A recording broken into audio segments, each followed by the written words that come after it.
Welcome to the Guitar Dads Podcast, a podcast for guitar people by guitar dads. This week, Dave gets something special. Actually, two things. Another special may be coming your way. The star of Charlie's Rig could finally be yours. And you too can be a tone master from your phone. We're modeling good behavior this week on the Guitar Dads Podcast. And now, the dudes who are neither special nor model good behavior, Matt and Dave. Hello, everybody. I'm Matt. And I'm Dave. Welcome to the show. Welcome in. Thanks for being here. Yeah, we're back. Thank you, Matt, for being here. I don't know if anybody else is here, but I think it's just you. Yeah. Well, here we are. Here we are. Real quick, because we got a lot to get to, and we want to try to stuff it into a short period of time tonight. Thanks very much for listening. We appreciate you loyal listeners. And those of you listening to the first show, hope you come back next week for more fun.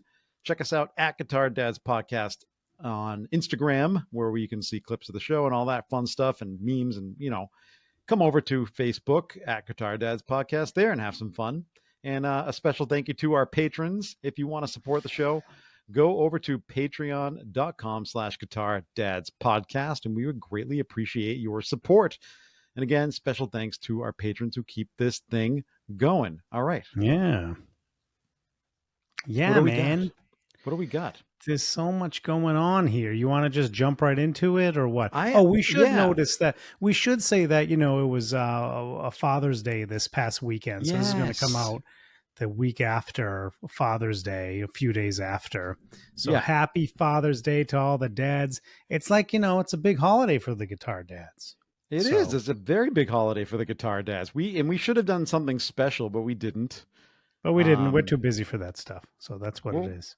We're going to be talking about a couple specials later. Anyway. Yes, we are. Speaking of specials, we're going to be talking about them. One's hanging behind Dave right now. One's hanging behind me right now. But happy Father's Day. Yeah, there you go. Did you have a good Father's Day, Dave? I did have a good Father's Day. Did you? Yeah. It was the first day ever. That was good. It's the one day a year where I can play guitar and not be like, can you get up here and help with the kids? Or we got to get going and do this activity. Your kids are old enough now, though, that you don't really need to help with the kids in quotes. No, but if we're trying to get moving and going, doing something, you know how it goes. But it is nice when your kids are old enough that you don't have to constantly be on with the kids. That's right. So that's right. Yeah. Did you get on your boat? I did. I was fishing. I still contend you need a guitar rig for your boat. I don't think so. I don't think I do. You need to bring. It's like a fishing boat. It's not like It's not like like a yacht where I can have a whole rig on it. What do you think? How much do you think you're paying me here at Guitar Dads Podcast? That's right. Well, that's what you can use that bullet for. Yeah. Am I seeing a new guitar behind you, or is that your PRS? That's my PRS. I put my PRS there because looks different Banshee. The Banshee is packed up for the gig tomorrow night. So that's what's going on. So I figured I'd put that there for you, Dave, so you could see. I love it. Blueberry Burst. Is that what it's called? It looks good back there. I don't know what it's called. I call it Ultraviolet. It's named Ultraviolet. It's cool. Yeah, it's cool. Yeah, but that's what you use the Squire bullet for, and you get a cheap little get a little Champ. I have a Black Star Fly. Yeah, battery powered. What am I going to do? That's ridiculous. There's too much going on when you're on the boat. You got to make sure people aren't going to. You got to make sure the people that are with you aren't going to fall off. You got to make sure you're not going to run into anything. You got to anchor at the sandbar, right? I guess you could. Do a gig. Yeah, I guess you could anchor at the sandbar and do a gig. Yes, this is a good idea. I think I'm going to do it. All right. Well, anyway, there is a there is a band that plays on the sandbar over the summer because there's a bunch of where I live there's a sandbar. Yeah, and what they do is they beach a houseboat on the sandbar, and then the tide goes out. Yeah, and they have a band on the houseboat. It's a great time. That's amazing. Yeah, it's really cool. Yeah, you could be the opener. Running on generators. Yeah, it's really cool. Yeah. Anyway, should we speaking of gigs, well actually, hold on, we got to get to it. Where are we going? The Dadaverse. And real quick thought before we hit the Dataverse for Yeah. those listeners, you know how you usually listen to podcasts like oftentimes at like 1.5 speed, right? Do you do that? I Should don't we? do that. I do that People often do just that. so I can That's a catch up. thing. Yeah. Should we try to actually record this real time at 1.5 speed so those that are actually listening? I don't know. I think I can really talk that fast. I don't know. I'm not. It's like the Micro Machines guy. I'm not Micro Machines guy. You have to be a certain age to know Micro Machines guy, but I'm not Micro Machines guy. So I think the answer is no. All right. Well, there you go. Well, speaking of gigs, we had mentioned the Black Keys. I think it was last week. I don't. It's been so long since we recorded, but the Black Keys. Weeks ago. Yeah, was it? Yeah. They had I don't know. announced kind of randomly announced that they were canceling their summer tour. They just got back from Europe or just finished up like a smaller venue kind of gig tour in Europe, and they claimed that they wanted to kind of revamp their tour ideas and bring a more intimate show to the crowd. Yeah. You know, translation, low ticket sales. At least that's what we thought. That's what we were speculating. Yeah. So since then, Patrick Carney, you know, the drummer, has come out with a statement. Actually, whole band's come out with, well, you know, geez, what the heck on is Instagram. the guy's name? Why am I thinking it? Why can I not think of the dude's name? I don't know. Anyway, but Patrick Carney comes out and said on Instagram, and you know, if you got kids listening to this, block their ears, mute this. Quote: "We got fucked. I'll let you know how, so it doesn't happen to you. Stay tuned." So have they elaborated on this? Other than to say they've split with their management, and that's it. Wow. So nothing. We have to scour the internet. So really, because that was like a few days back when they said that. Yeah, I haven't. I'll be honest. I haven't scoured the internet since then. So maybe there's something in there. But what do you think of this? I mean, I think it's really interesting, but it doesn't surprise me that a band is getting screwed by their own management. I mean, it's a story as old as time. So band gets screwed by their management. So they have. I wonder, signed like, with new how management. And what happened. They have signed. So yeah, there's a new management deal. Wait a minute. Hold on. We're doing a live research here on the pod, and of course. Oh, come on, paywall. Oh, thanks a lot. Paywall. Oh, there goes the Rolling Stone paywall up. Okay, so I can't read this, but apparently they have signed with new management. Yeah. And I wonder how that's going to affect the tour. Yeah. I don't know. We don't know. We can only speculate. It's just the way it is. That's just the way it is. So anyway, something's going on in the Black Keys camp. We don't know. But obviously it had to do with their management and something bad happening. And I'd like to see it. It looks like there is some news here, Dave, on American Songwriter. It says they make a major move, which just means they just went to a different management. Yeah. Irving Azoff and Steve Moore. Yeah. They are now with Red Light Management. Yeah, Red Light Management, which is a big management company. So it doesn't. So that's going to be doing like strip that's clubs the news from the last couple of days. Is that they're doing it? So yeah, it's interesting. So anyway, keep your eye on this. Well, there you go. Yeah, that Patrick Carney and Dan Auerbach was the name. I could not. Why couldn't I have not think of? I mean, come on. I think I'm just like drawing blanks these days because of my age. Anyway. Speaking of age, did you see this? I think this is something that would excite you, and so I put this in the show notes. Yeah. They Gibson Murphy Lab has announced the Brian May Red Specials. Yeah. I saw this week, and it's very exciting. Yep. And how much is it going to cost? Like $50,000 or something? This is big. This is a big bucks thing. Isn't this like a big bucks thing? That's pocket change for you. Isn't this like one of those crazy big bucks things like they did with the Kirk Hammett? Or am I wrong about that? That's a very good question. I don't know. I actually didn't see any pricing on these when I read this. So maybe that was just like a crazy thing that somebody said online, and I just like it might have been. Yeah, I just like went to town on it. So the news, it hasn't been released yet officially. Though. No. It was just like there was an interview with Guitar World, and Brian May said, "Yeah, it's going to happen. It's It's going to happening," happen. which Yeah. we called anyway because he was present at the London Right. Gibson showroom or Gibson Garage London. You know, he was there, and you and I were like, "Well, why is he there? They must have something planned." And sure enough, they Yep. do. And sure So enough, yeah, they this is do. going to be really cool. So he has confirmed that it's going to be a It's going to Murphy happen. Lab recreation of his iconic red special. So Yeah. Very it should cool. be cool. Now he has like it's like Brian May Guitars. He has his own guitar company. So this is like really interesting. Like why would he do this when he has his own guitar company? He's been selling these things for like decades, basically. So I don't know. It's a good question.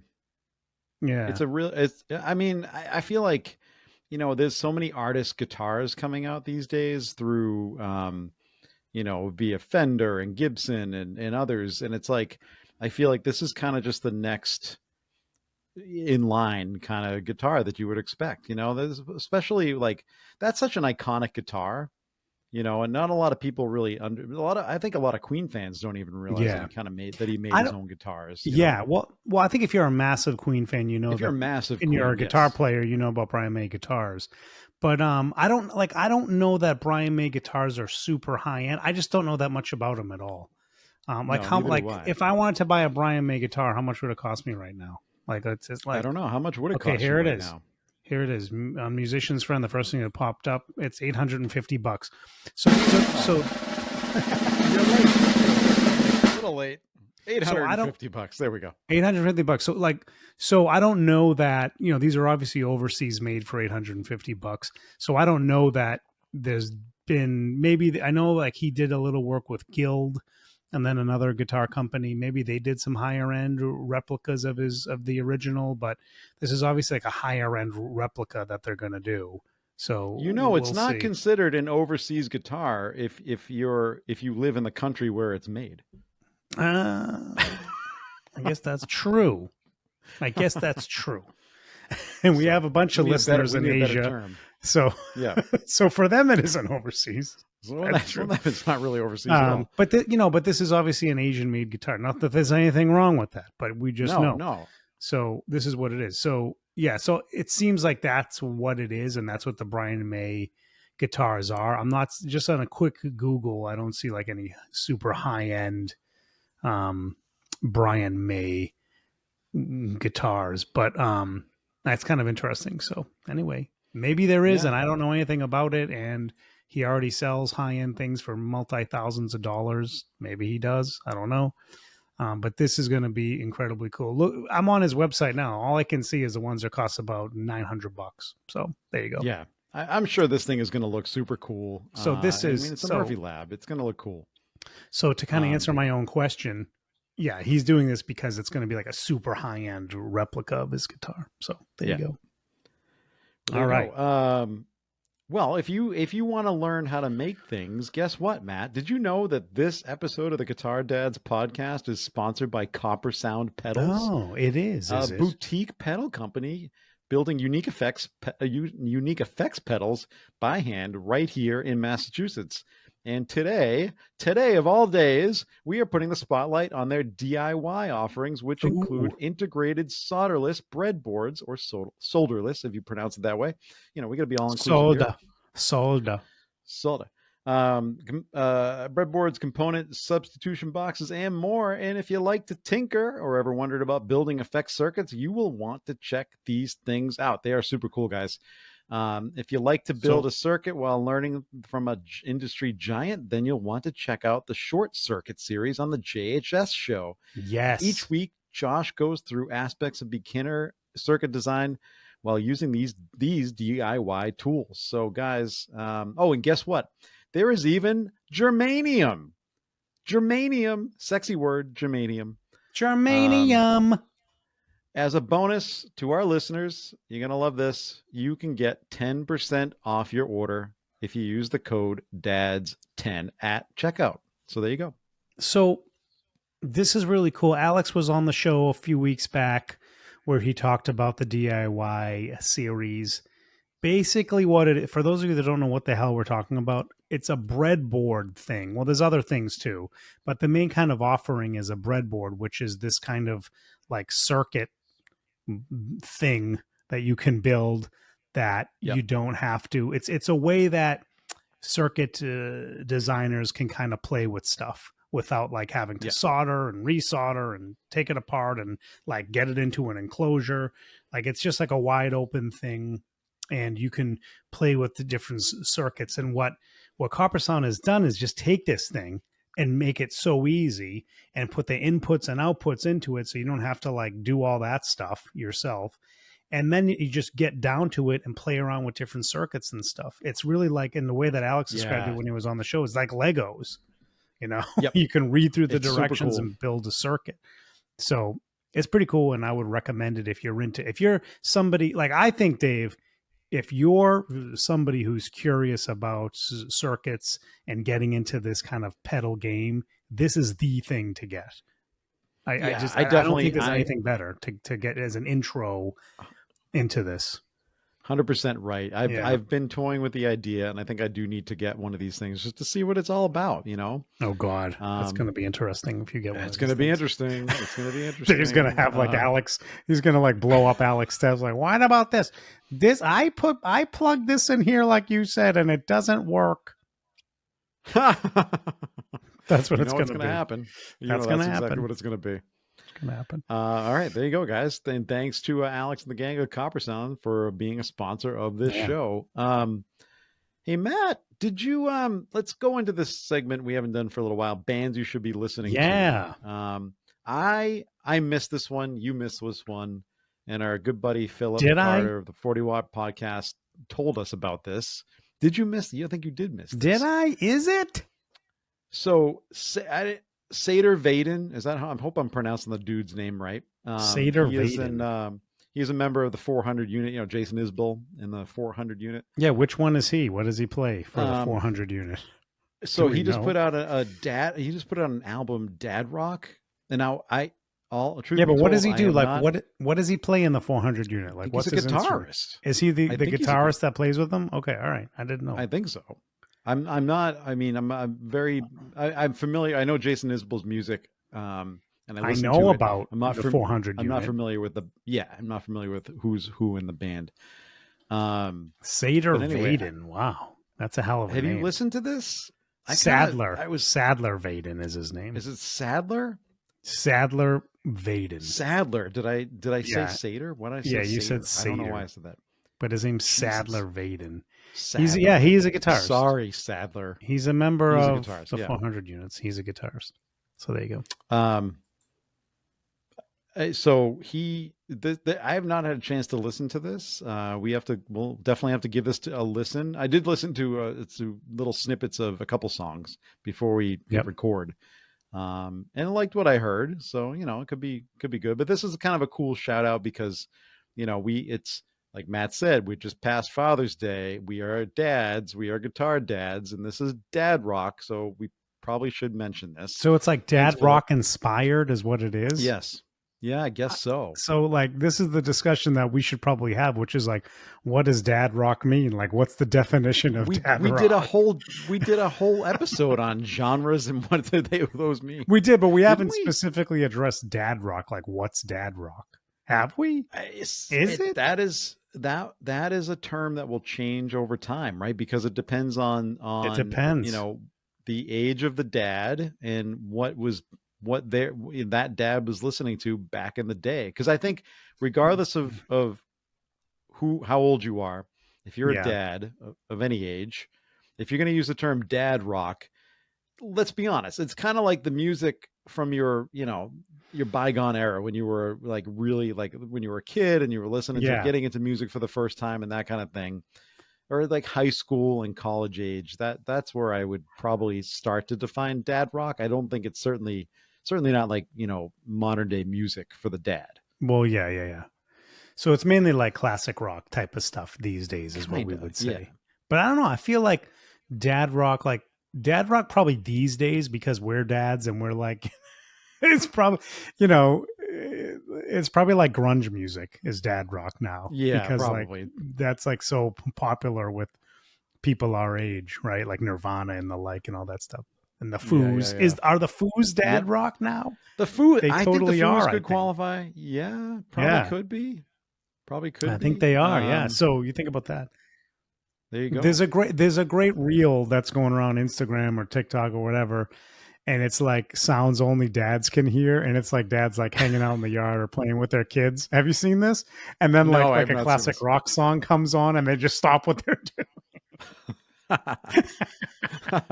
Like Steve Miller Band comes on, and Yeah. they're like out there playing catch with their son, and then like Steve Miller Band comes on, and it's like, oh, it's Steve Miller Band, just frozen. It just froze and in stuff, place. and no one else can Can't hear think it. of Only anything. they can hear it. Yeah. Like a dog whistle for dads. There you go. So there you go, guys. There's some dad rock for you. But this is instant.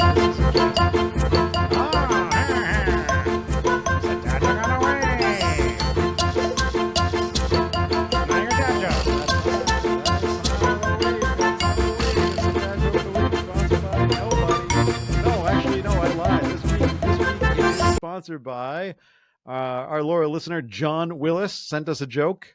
John, so here we go. Thank you. Thanks, buddy. So Matt, I just spent $100 on a new belt and it doesn't even fit. Yeah, it's a huge waste.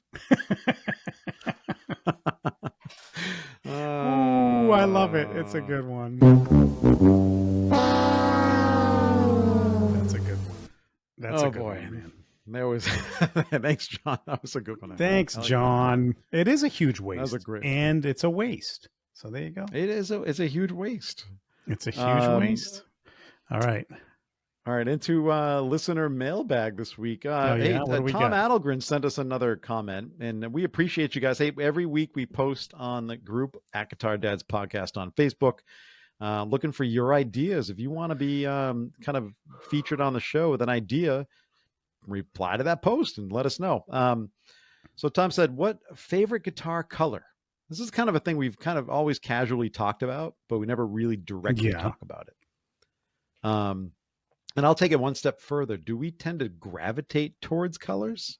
Oh. Or is it kind of fun to have a mix? It's fun to have a mix, but we do gravitate towards colors. Look at these 3 guitars behind me. The first 3 guitars on the rack. They're different shades of blue. Yeah. They're different shades of blue. Yeah, that's right. It's like a Joe Bonamassa album back here. Different shades of blue. So there you go. There it is. So yes. So the answer is yes, we do. Apparently it is, because you look back there and it's like blue, blue, blue. I am probably more attractive to blue guitars than, say, other colors, but it is nice to have a variety as well. So yeah, I agree. I like the variety. I'm more of a traditionalist when it comes to some of the I like a nice like sunburst Strat and I like a butterscotch Telly but I like to have, you can see behind me some of the colors that are, you have a pretty good variety of colors, Dave. You don't have like 2 I don't think you have 2 of the same color guitars back there. I don't. Well, technically I do now because no, not really. If you name it by if you give the name of the color, no, but similar colors, yeah. Yeah. So there you go. It's a good point. We do kind of tend to gravitate. I think we do. Like, right? I mean, I definitely do. But I obviously with the Banshee, I went in a totally different direction because I wanted something different and kind of crazy. So that's what I did. Did you go in a different direction? Because purple's really close to blue. It is like it's not too far off of blue, but it's not blue, Dave. It's not blue. That's like saying, I mean, I don't know. That doesn't make much sense. That's like saying orange is really close to red. Like, well, it's not red. It is. It is. It's what do you close. like? What? Well, I mean, it's really close to red. If you said that orange is really close to black, then no, it's not close at all. But sure. But it's but it's not red. It's orange, right? So it's like, well, okay. Let me ask you a question then. When you go into any guitar store, what is the first thing that catches your eye? The guitar shape or the color? I don't know. It's like the whole package, man. Okay. The shape and the color. It's the whole thing. But what do you think catches your eye first? Do you think the color actually kind of grabs you and then you say, oh, look at that Les Paul? I mean, it depends. Like, definitely if it's like a sparkle, it's going to catch me before anything. if it's a crazy sparkle, I'm going to be like, whoa, that's a crazy looking sparkle guitar, no matter what guitar it is, right? It could be anything.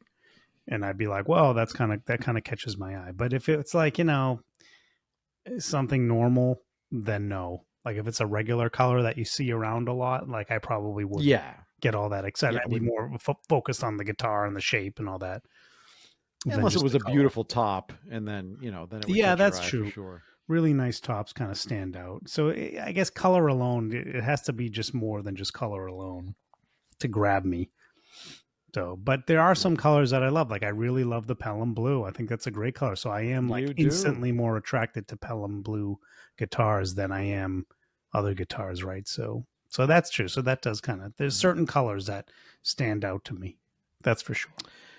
All right. Well, before anything else grabs you, should we talk about, what do you want to talk about next? Should we get into some gear? Do we want to talk about kind of the overall pulse of the gear market right now? It's like it's on a downslope, and I don't know when it's coming back. Yeah, what do you want to talk about? The pulse. Why do you say it's on a downslope? Well, it's you and I and others that we know have been having a bit of difficulty like selling some things. Yeah. And it's like the market just kind of is flat, it seems like. Oh, it's definitely the interest is, maybe pricing isn't necessarily flattening out too much, but interest seems to be kind of down. I would say that it's more of a buyer's market right now. I think it is for sure. I think it has been that for a while. I think it still is. I think, and we've talked about this before, but I think the disparity between used and new prices for Fenders and Gibsons is very large right now. I mean, you could go, I don't know. I don't have data that I can back up by saying this, but like I just remember like anecdotally, I remember trying to buy a used Les Paul like 8 years ago. Let's see, 6 or 7 years ago now. And it was hard to find a real good one under $2,000. Now I feel like you can find great ones for under $2,000, like real good absolutely ones. can. I'm talking like a Les Paul standard. Obviously you can get like classics and traditionals and things like that. But if you're looking for like a full Les Paul standard, it was difficult to get them under $2,000. And now and that's when they were only retailing for like 25, 26. And now, they're up around 28, 29. And, you can get a good deal for like $1,800 or lower. Right. Yeah, right, no, Dave? you absolutely could. Yeah. I've seen them a ton, all over Reverb, Facebook Marketplace.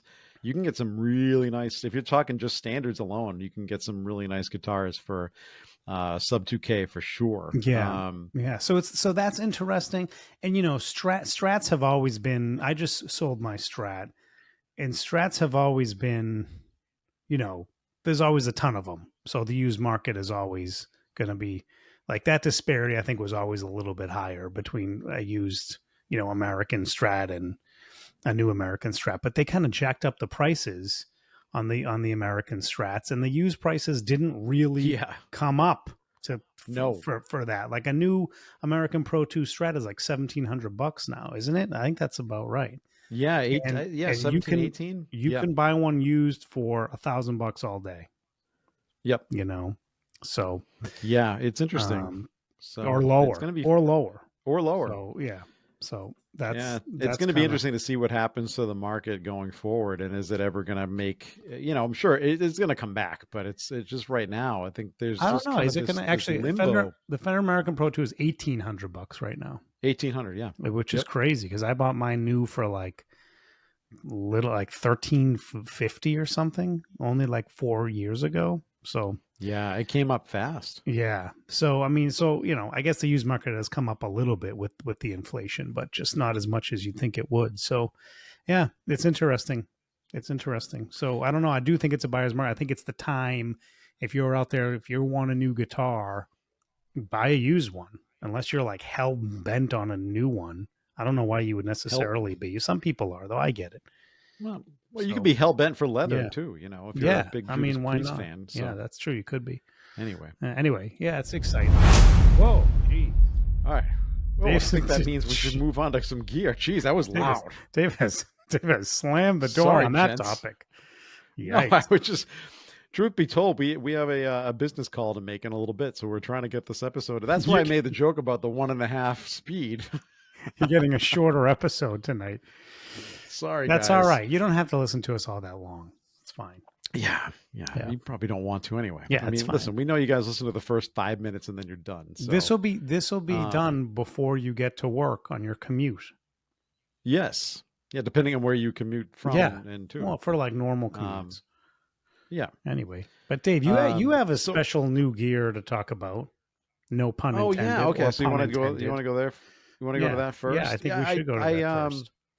This kind of dovetails into what we talked about last week about like being true to yourself.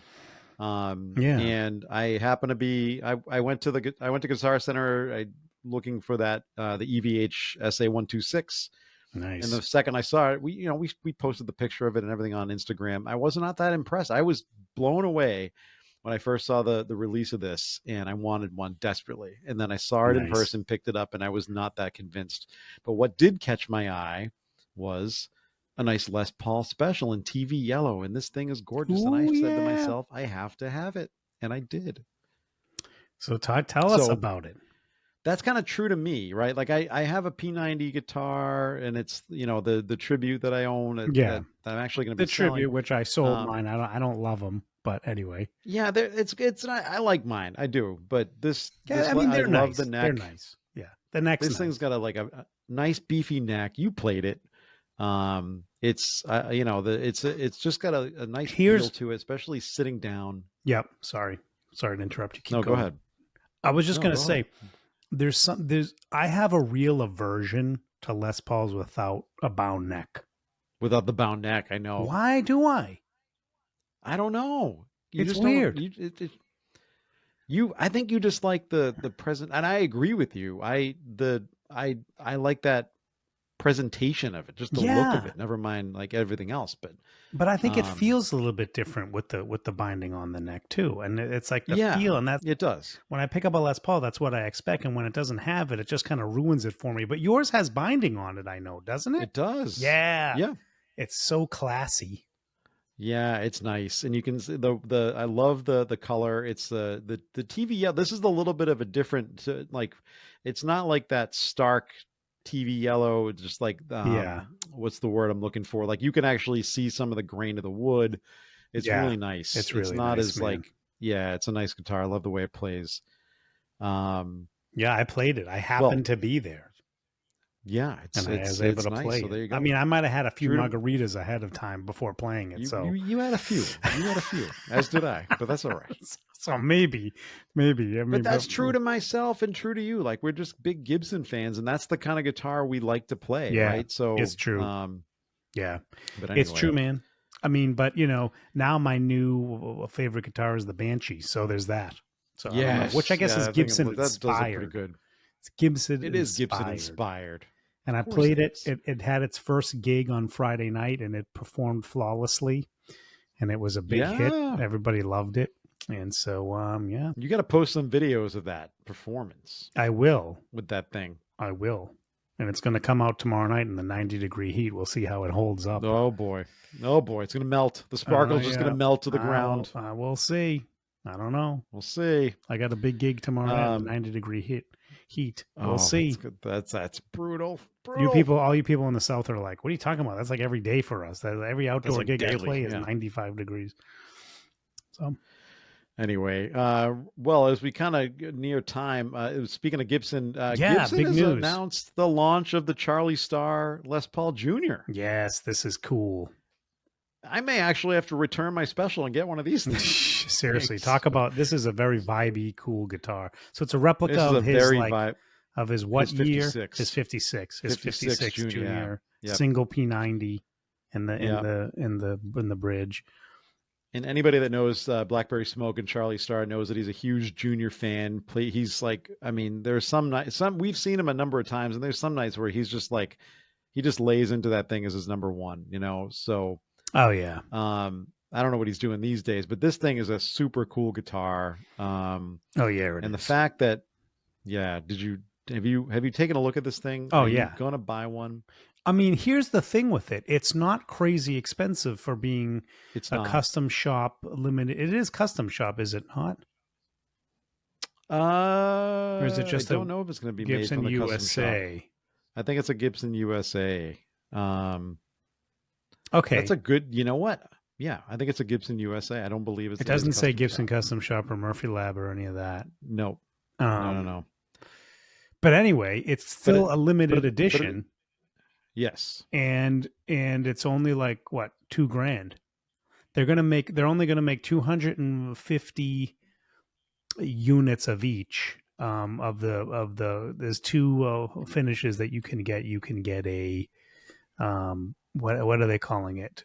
Dark walnut or ebony. Dark walnut and ebony. And I like the dark walnut. I think looks incredible. The ebony also looks incredible, but they're only going to make 250 units of each, and it's only $1,000 for it's only $2,000. Yeah. I think that's a deal for that release. Yeah, I don't know. You know, maybe this is one of those things that kind of tugged at my heartstrings. And it's cool. I'm still within my window of guitars that I could return my special. No. The special is awesome because I really like the P90 in the neck too. It's really nice. Yeah. So it was nice. But this is a single cut Junior. It's just awesome. Again, doesn't have binding on the neck, but I would probably overlook that because this is just so vibey and cool looking. So it's very vibey. Yeah. There we go. Right, well, there you go.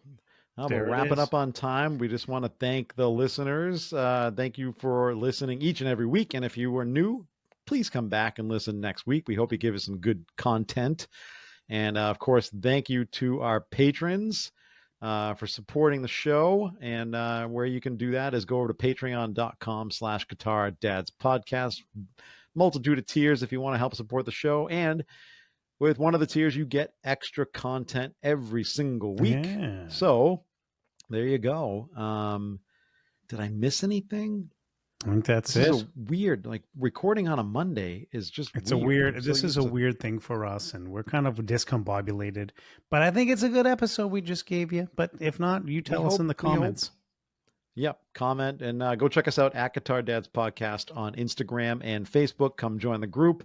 It's growing. You guys are a lot of fun in there. We love kind of hanging out with you and posting weird stuff. So anyway, I think for now, that was this week's Guitar Dads Podcast. That's it. Keep rocking live. It's what you want.